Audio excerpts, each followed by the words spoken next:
Halo teman-teman, kita bertemu lagi, dari materi sebelumnya kan kita bikin gimana caranya untuk menambahkan data ke dalam, SQLite kan. Jadi sebelum kita lanjut ke dalam gimana caranya kita menampilkan data atau mengambil data dari database lokal kita, ada tambahan dulu nih. Kan kalau kita langsung klik add gini, nah jadi kayak data kosong ini kan masuk ke dalam database kita gitu kan. Nggak mungkin dong kita nyimpan sebuah data kosong. Nah, jadi gimana sih cara menangani hal tersebut gitu kan? Nah, kita bikin bikin ini dulu nih, form kayak nah, udah dibikinin.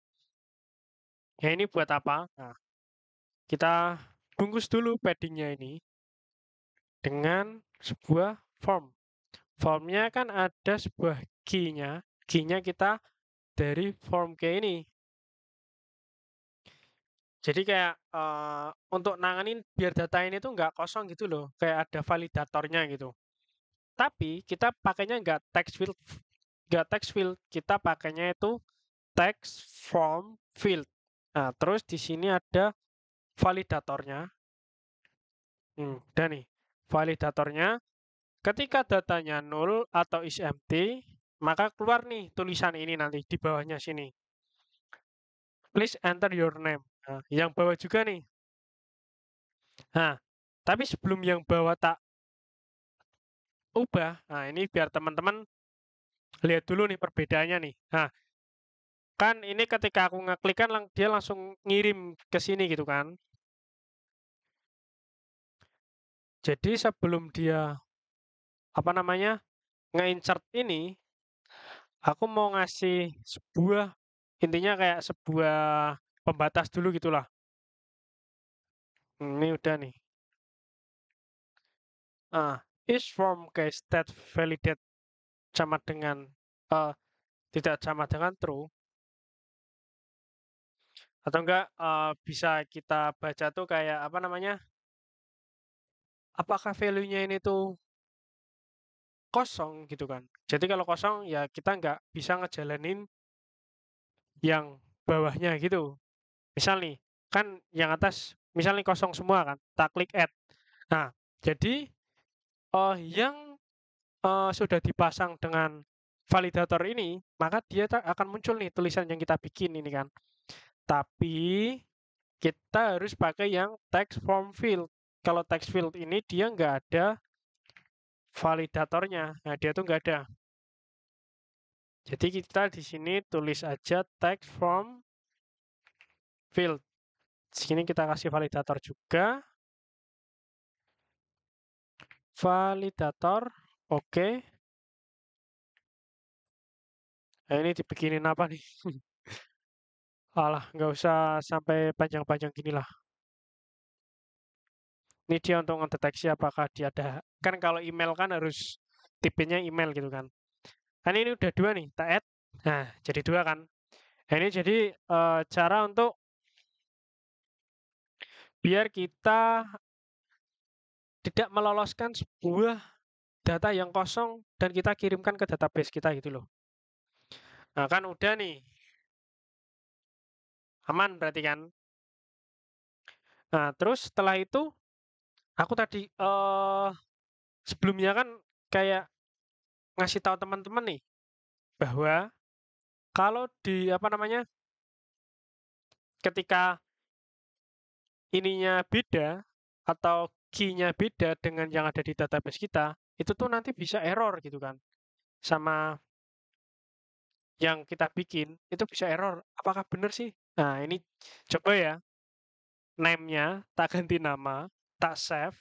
Terus di sini aku mau ngirim data AAA, kita add, hmm, error kan? Nah, errornya apa sih? Ini errornya ada nih di sini nih. Insert into user ID nama email. Jadi kayak ya dia tuh nggak ngedeteksi bahwa nama tuh ada gitu. Ya intinya tuh kayak eh di sini kita bikinnya name, tapi kita mau masukinnya ke dalam field nama kan nggak ada gitu kan. Nah, kalau gini aman sih. Nah, tapi sebelum itu, nah tadi kan ada error nih. Sebenarnya kan kita udah bikin cara penanganan errornya kan, jika error kan biar nggak ngestak gitu kan tiba-tiba aplikasi kita berhenti kan. Tadi kan berhenti. Nah, jadi di sini kita ada sedikit perubahan. Nah, kita return-nya ganti 0. Kenapa kita ganti 0? Kan ini ketika dia responnya lebih dari 0, dia suksesnya gini. Kalau error yang ini gitu kan. Kita add, nggak apa-apa. Terus kita modelnya coba kita errorin dulu lagi untuk ngecek. Oke, valid to add user. Karena ini salah, ketika kita benerin lagi, kita klik, oke, berhasil. Jadi mungkin itu sedikit perubahan dari halaman tambah, tambah user. Nah, terus selanjutnya kita bikin gimana caranya nampilin sebuah data gitu kan. Jadi sebelum kita nampilin,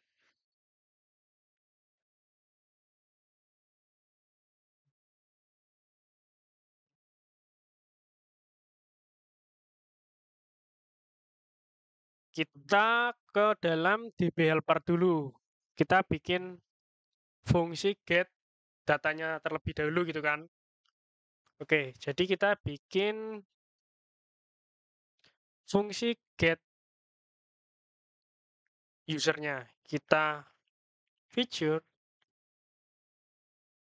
ini di-generatein. Nah, sama kan, cuman ini kita kasih try cat dulu aja. Try, kita masukin. Nah, terus catch-nya, sorry. Catch-nya dia nggak gini, karena kan kembaliannya ini sebuah list. Nah, kenapa kok beda gitu kan? Nah, jadi kan kita kan mau ngambil sebuah user gitu kan, nge-get user nih. Tapi pasti teman-teman tadi kok, itu kok tiba-tiba dibikinin gitu ya mas? Nah itu mungkin jangan ditiru ya. Kenapa kok jangan ditiru? Tapi karena kalau masih di tahap belajar tuh kita nggak butuh cepatnya sih sebenarnya. Kita apa namanya harus tahu step per stepnya gitu. Jadi setelah kan ini biar waktunya nggak begitu lama juga menitanya gitu kan. Nah ini tak jelasin aja. Jadi kita tuh mau ngambil data user, terus returnnya tuh apa? Ketika kita ngambil data user ya return yang kita harapkan adalah sebuah data user tersebut. Hmm. Data user tadi kan dari user model ini kan, kita kan masukinnya sebuah mana ya user model. Sebuah ini kan.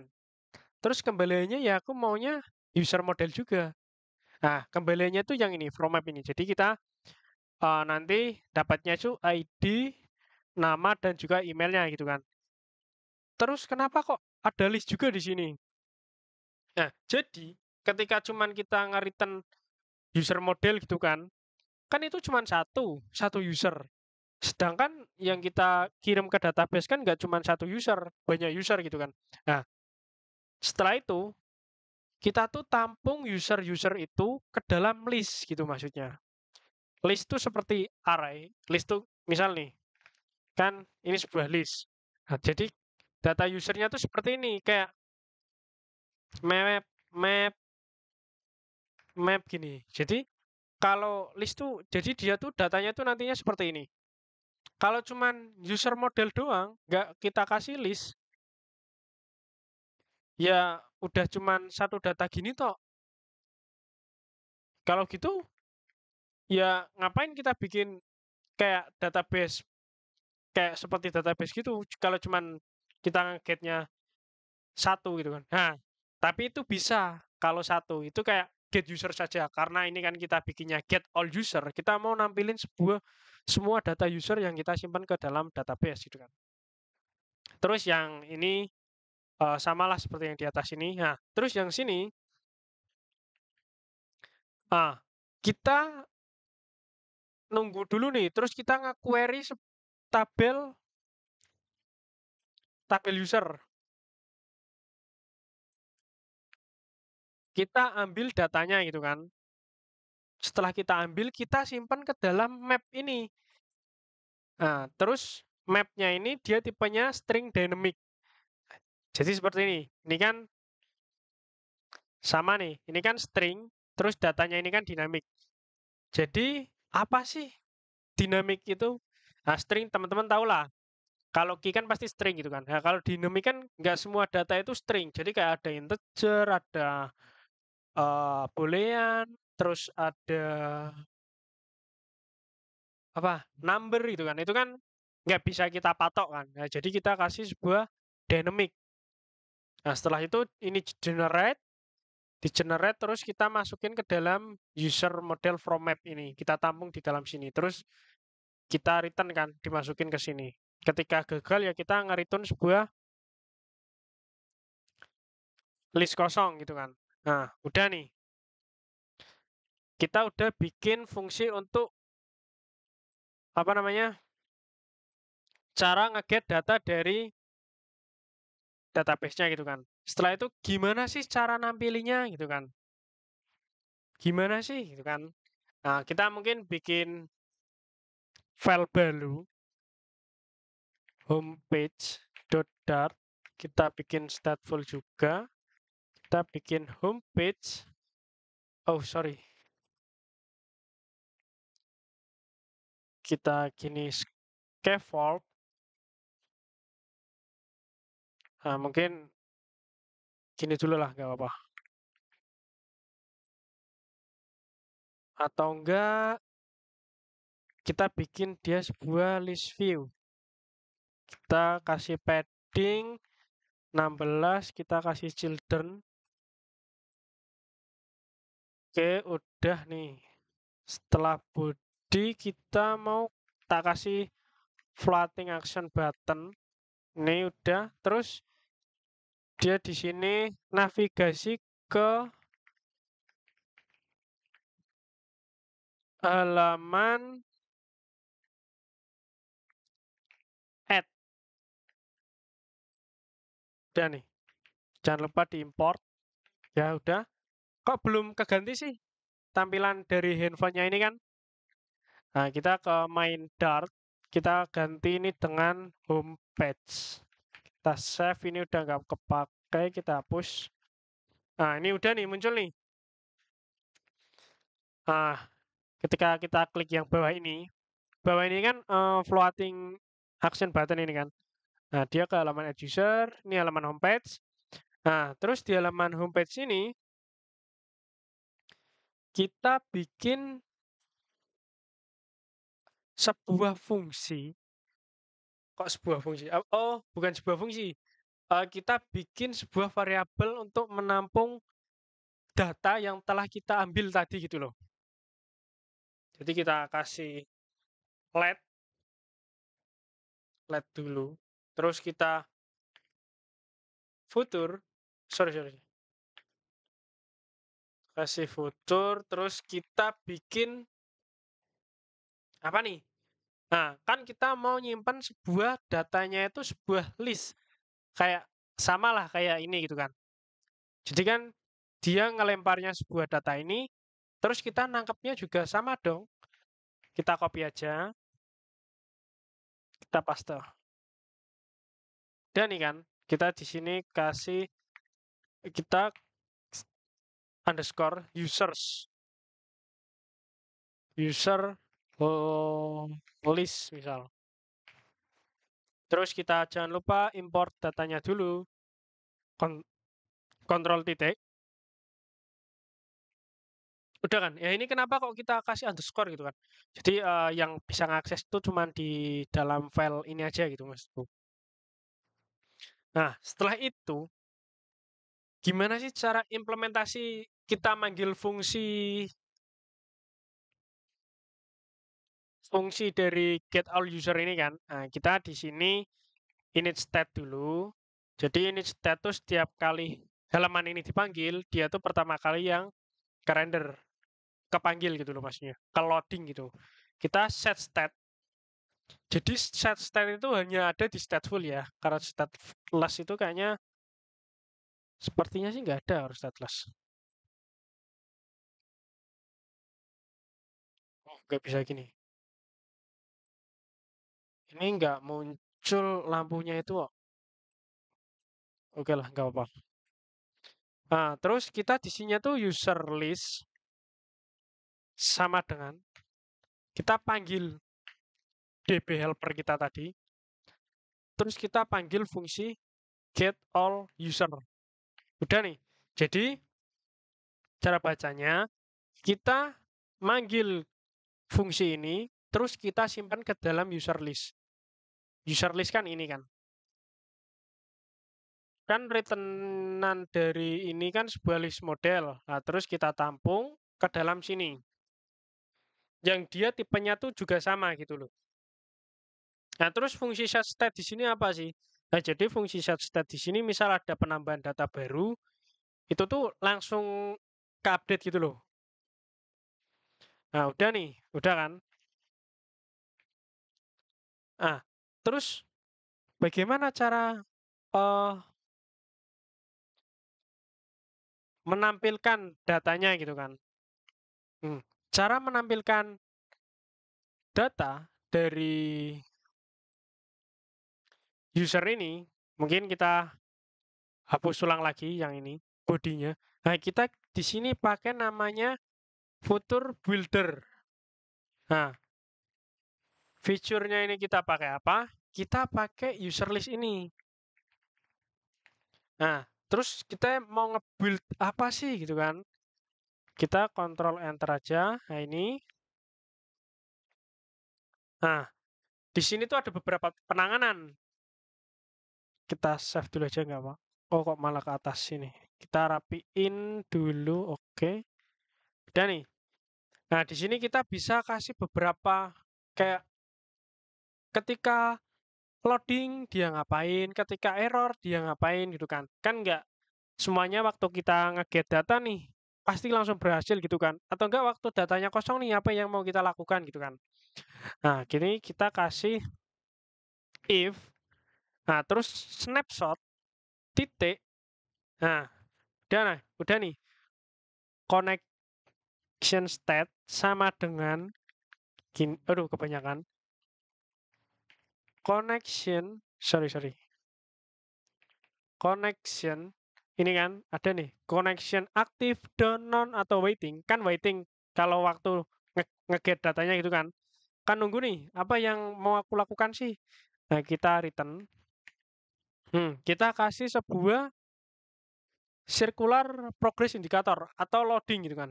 Nah, selain waktu menunggu nge-get datanya, kita biasanya juga ketika error. Nih, snapshot, titik, hash, error gitu kan. Nah, ketika error mau apa sih? Nah, kita munculin aja pesan errornya gitu kan. Nah, selain error apa lagi sih? Nah, ketika datanya kosong. Nah, kita berhasil nih nge-get data, tapi ternyata datanya itu kosong gitu kan. Nah, mungkin kita snapshot hash data. Hash, aduh sorry. Snapshot titik hash data. Ini ketika kalau gini kan ketika datanya ada. Nah, ketika gini tuh kebalikannya. Atau gini kan, atau snapshot titik data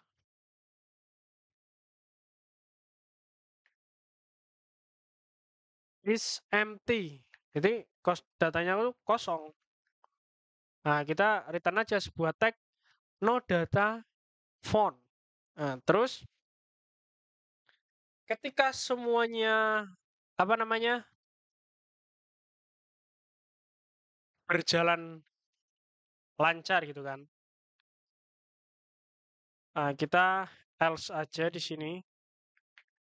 Nah, Terus di sini kan kita mau nampung datanya gitu kan. Datanya kan dari snapshot data tersebut. Snapshot data ini kan.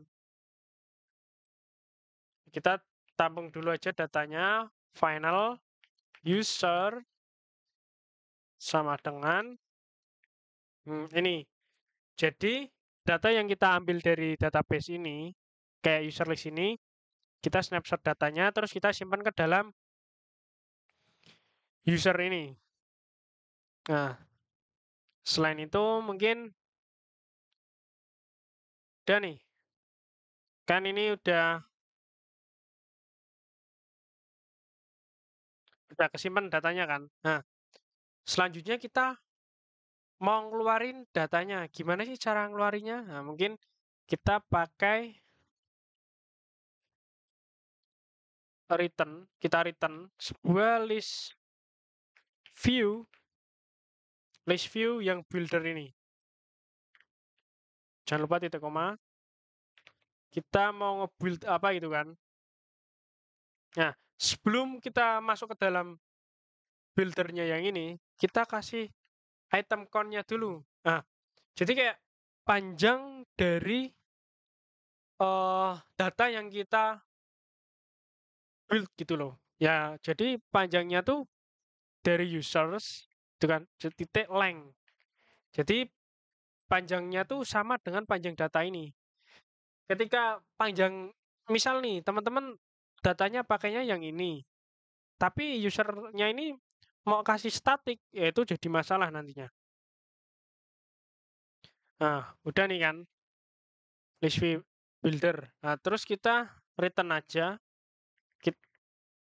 Return. Di sini kita return. Mau ngeluarin apa sih?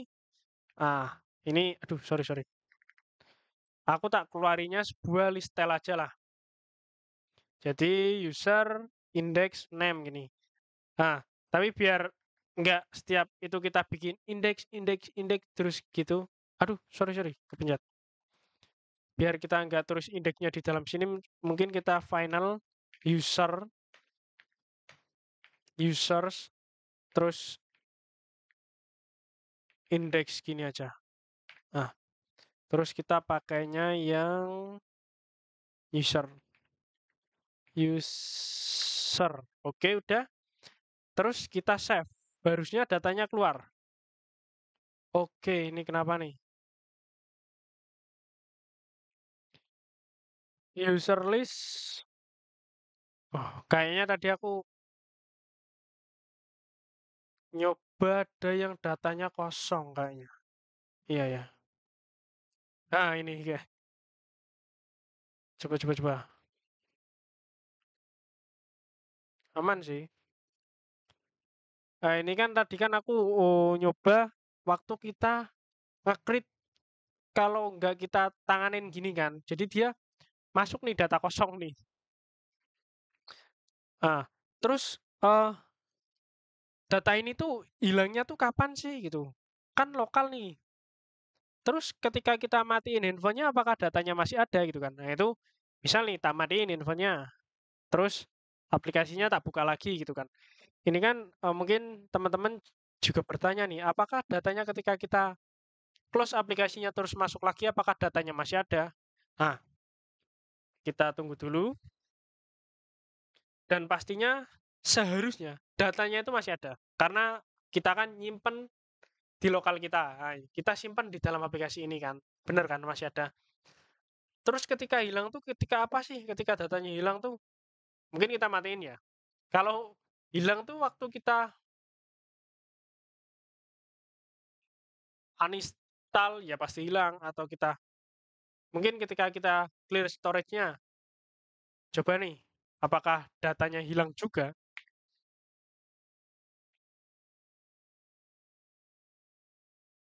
Coba kita tunggu dulu apakah datanya hilang.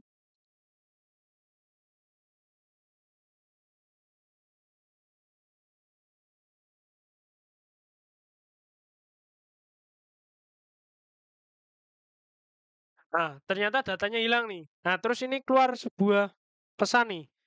No data found. gitu kan.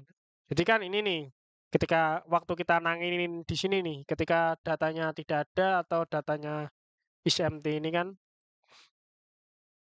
dia keluarnya ini. Nah, terus kita coba nih, kita nge-add data lagi nih.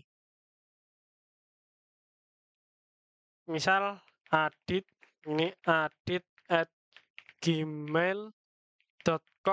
Kita add, oke, sukses. Kita kembali, nggak ada apa-apa. Kita refresh dulu. Oke, datanya masuk kan. Nah, mungkin biar kita ketika nge-add langsung kita kembali ke halaman home, gimana sih? Nah, bikin di sini kita ke halaman ini lagi. Ini jadi yang direspon ini kita di sini tambahin lah navigator titik push. Kita pakainya yang replacement. Jadi biar ketika kita sini terus kita ke halaman ini, yang halaman add user ini dihapus dia. Dihapus dari tumpuan stack. Ini terus ini samalah material page routes. Udah kita save. Nah, ini kok error? Bukan error sih. Dia tuh harus di dalam hmm, udah nih kan. Coba nih. Kan udah tak save. Aku tuh tambahin Joko. Terus Joko at Gmail. Ah, terserah inilah. Karena kan kita nggak spesifik waktu di sininya. Dan di sininya tuh sebenarnya kita bisa spesifikin sih. Jadi dia tipenya harus email gitu. Kita add, berhasil. Kenapa dia nggak ke-replace ya? Coba, coba, coba. Se. Kenapa dia nggak langsung pindah halaman? Coba testing. Oh, iya ternyata. Kita cari solusinya. Kenapa kok tidak langsung pindah halaman? Ataukah ini tidak boleh di dalam situ?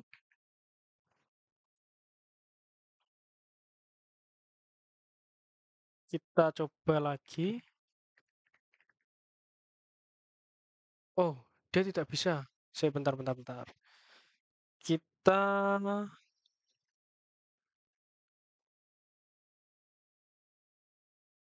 ini benar kan? Ketika dia berhasil, dia nantinya oh, sorry, sorry, sorry. Ini masih add page ya, karena kita mau ke home, kita mau ke home page. Oh, ini tak namain apa ya? Home page, bener kan? Terus kita import home page-nya, kita udah. Nah, ini kita coba tes lagi. Oke. Jadi waktu sukses ngedata dia langsung redirect ke halaman homepage. Nah, tapi ini terkadang dia masih numpuk stacknya. Kenapa kok numpuk? Nah, mungkin ini teman-teman juga nih nyoba-nyoba nih. Kenapa kok dia masih menumpuk gitu kan? Sebenarnya selain push replacement tuh banyak sih. Ada push and remove until. Jadi dia tuh seperti apa namanya? Sini tuh ada tambahannya. Bentar-bentar. Remove until ini tuh nantinya tuh dia tuh bakal ngapus halaman sebelumnya. Coba kita pakai yang navigator titik push and remove.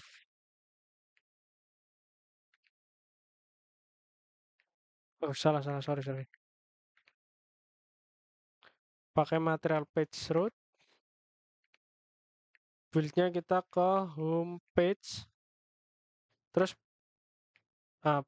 kita save, ininya root-nya kita kasih false, add misal nih tes. Nah, jadi yang halaman sebelum-sebelumnya tuh dihapus semua. Oke, ini udah berhasil kan. Kita nge-get sebuah datanya nih. Mungkin cukup sekian tutorial untuk cara menampilkan data dari database lokal. Selanjutnya kita akan gimana caranya mengupdate data tersebut gitu kan. Oke, cukup sekian untuk menampilkan data dari database lokal. Semoga teman-teman masih bersemangat ya untuk lanjut ke materi berikutnya. See you.